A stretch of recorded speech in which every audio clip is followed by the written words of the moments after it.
So I think, and I think, and this is myself speaking, not on behalf of the council. I think it's incumbent on us to look at all options, whether it be retain ownership of the building and then use it for, some of the things, the ideas that have been brought forward, or do we outright sell it? One of the things that I think is very important is we could put a deed restriction as a condition of any sale, such that the building itself would not be torn down. So we certainly want to keep in mind our historic preservation.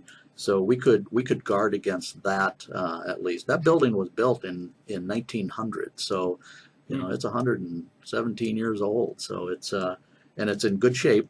We did do an Certainly evaluation. doesn't look that old, really.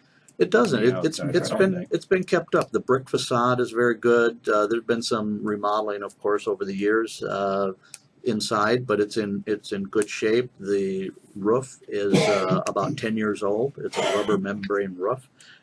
So it's in pretty good shape. It's not like it's fallen down or anything. So anyway, like that. Tomorrow afternoon we will take up that matter and decide, I think, whether we want to entertain at least the option of selling it, either the building, the parking lots, or a combination thereof. I think there's some options there. So for example, someone, if they were to buy the building itself, perhaps we lease some of the parking to them for some period of time.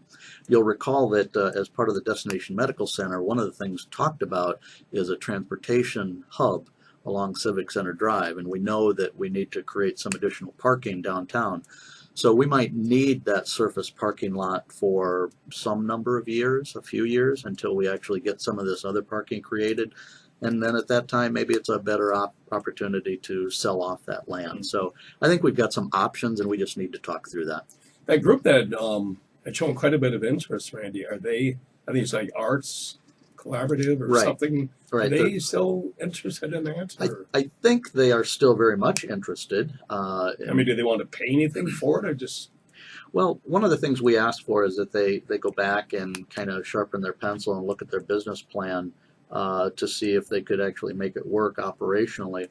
I think there would be a sentiment on the council that even if we were to provide the building and the basic maintenance, much like we do our other city-owned buildings, we would be very averse, I think, to subsidizing any operation inside the building. So I think any organization that comes forward is going to have a solid business plan that assures that they could actually pay for whatever operation they run.